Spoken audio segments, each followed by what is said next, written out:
Seja bem-vindo ao Podcast Informação, um podcast do Jornal O Diário, com Darwin Valente. Olá, eu sou Darwin Valente. Conforme prometido no decorrer dessa semana, eu volto a comentar alguns aspectos ligados à campanha eleitoral que se aproxima.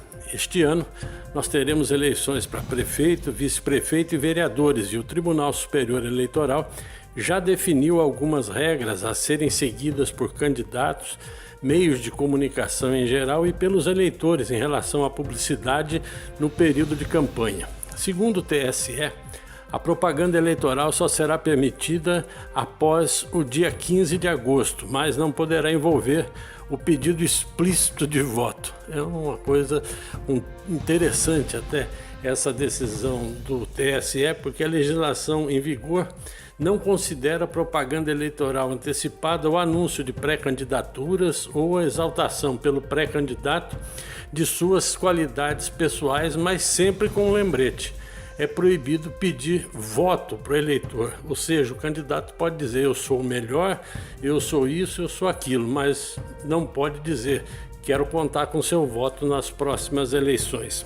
A lei também proíbe terminantemente qualquer tipo de propaganda eleitoral paga no rádio e na televisão. A propaganda permitida nesses meios de comunicação será aquela gratuita, que é cedida aos partidos e candidatos nos 35 dias que antecedem a antivéspera das eleições. Na antivéspera, tudo estará vetado para que o eleitor possa fazer um diagnóstico de tudo aquilo que ele ouviu ou leu durante a campanha e para que possa escolher com tranquilidade em quem irá votar no pleito de 4 de outubro. Uma outra questão interessante envolvendo aí a propaganda eleitoral diz respeito àquelas superproduções nas propagandas de televisão. Elas também estão vetadas pela Justiça. As propagandas não poderão usar efeitos especiais como trucagens, computação gráfica e até mesmo a reprodução na internet de jornal impresso. Nessas eleições, a Justiça Eleitoral dedicou atenção especial ao uso da internet e das redes sociais, buscando principalmente eliminar as chamadas fake news, as notícias falsas, e o uso de robôs para impulsionar notícias positivas ou negativas sobre os candidatos. É permitido fazer campanha na internet utilizando blogs, redes sociais e sites, desde que eles existam oficialmente na internet. Partidos e candidatos poderão contratar o impulsionamento de conteúdos com uso de ferramentas gratuitas ou não para obter um maior alcance nas redes sociais, mas está proibido o impulsionamento feito por pessoas físicas. Então, a Justiça Eleitoral ela oferece essas oportunidades de um lado, mas acaba proibindo determinados aspectos por outro lado. Por exemplo, uma pessoa física não pode impulsionar ou pagar para impulsionar a campanha de um amigo, porque isso está vetado. Ele terá que fazer com que o próprio candidato cuide desse impulsionamento junto às redes sociais. Uma outra história: é considerado crime eleitoral a contratação direta ou indireta de grupos de pessoas para enviar mensagens ou produzir comentários na internet visando ofender a honra ou denegrir a imagem de candidato, partido político ou coligação, no caso das campanhas para prefeito e vice. As cidades, pelo menos, deverão ficar um pouco livres da sujeira eleitoral.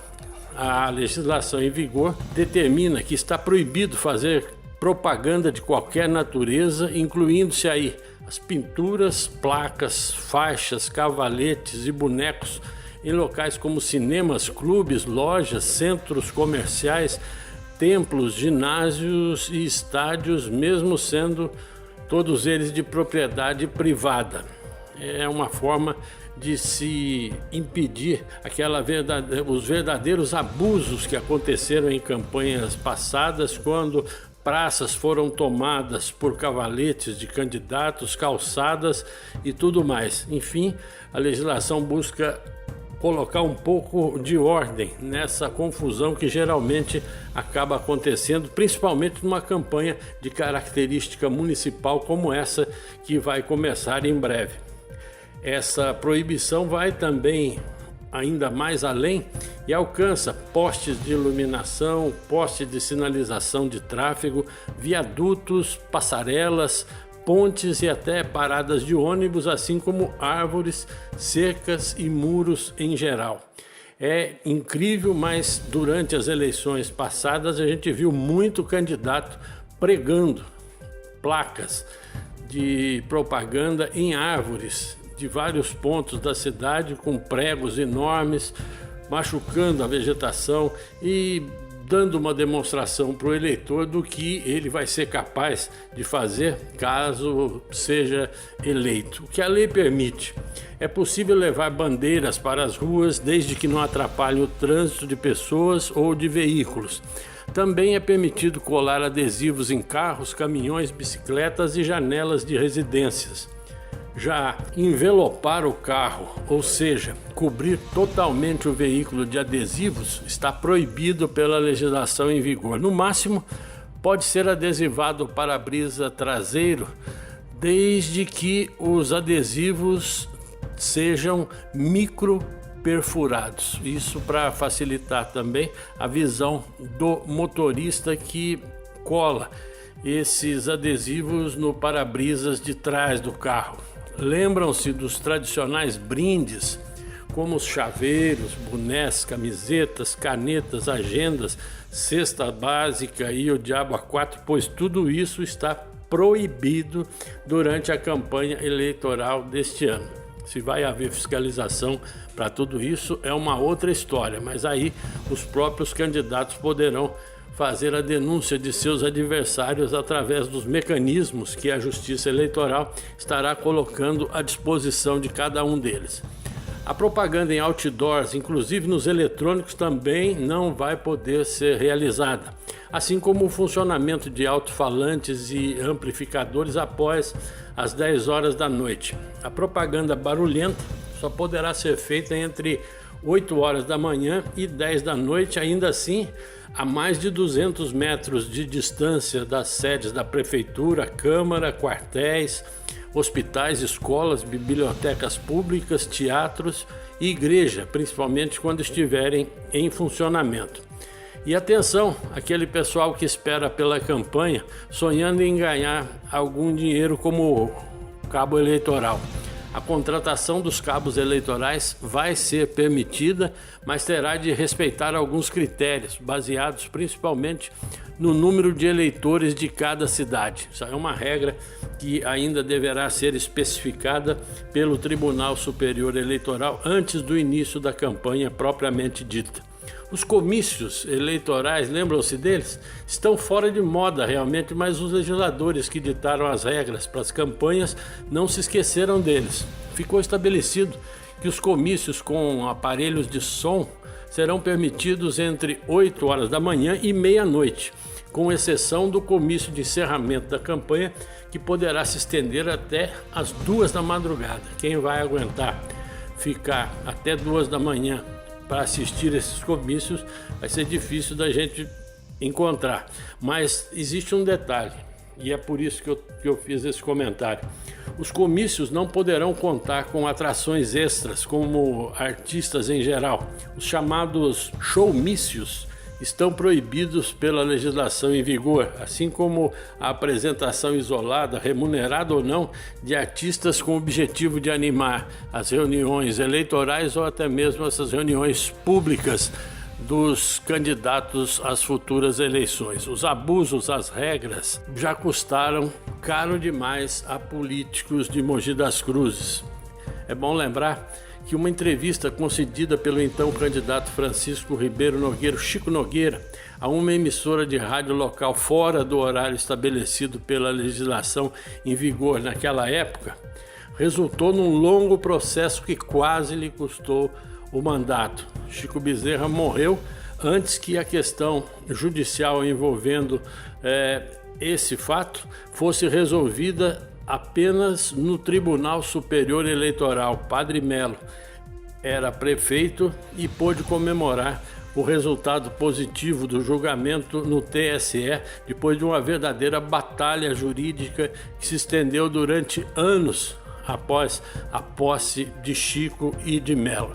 Outro que falou sobre como havia votado logo após sair da sua sessão eleitoral, que à época era na Escola Coronel Almeida, isso em 1976, foi Valdemar Costa Filho. Eleito prefeito, ele teve de se desdobrar para conseguir se livrar de um processo que lhe foi movido pelo seu maior adversário à época, Jacó Cardoso Lopes. Aliás, foi também o Jacó quem foi à justiça contra Chico Nogueira e não conseguiu reverter a eleição em favor do seu filho Edu Lopes, que era também candidato a prefeito e foi o segundo mais votado naquele pleito.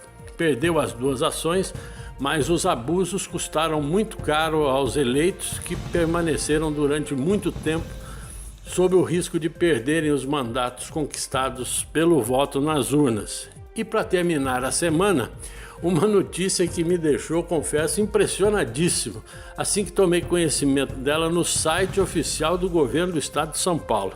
Pois imaginem, senhores e senhoras internautas, que o governo estadual está anunciando que o expresso turístico da CPTM vem realizando desde o dia 21 de dezembro do ano passado a distribuição gratuita de água para os passageiros em todas as suas viagens.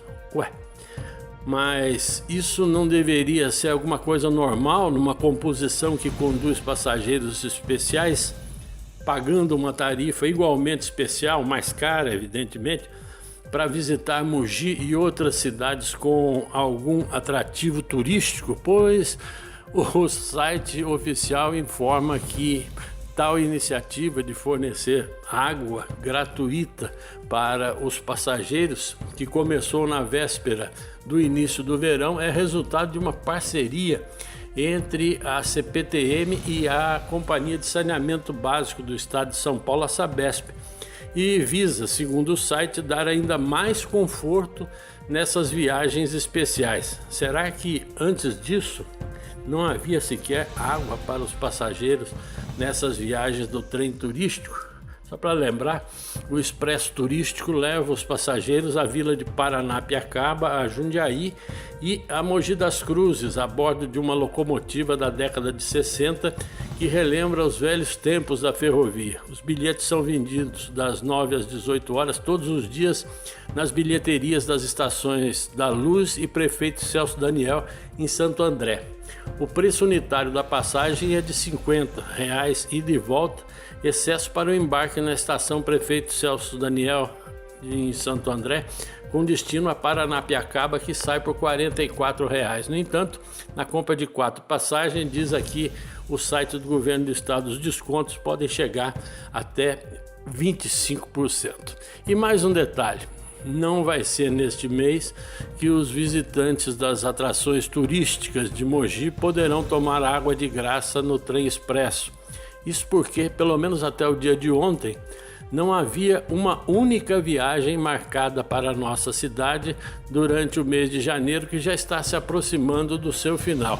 Uma pena, realmente. Eu sou o Darwin Valente e concluímos hoje a segunda semana do podcast da Coluna Informação. Obrigado a todos que acessaram, compartilharam, aprovaram ou criticaram nossos comentários. Espero continuar recebendo a atenção de todos os senhores e senhoras.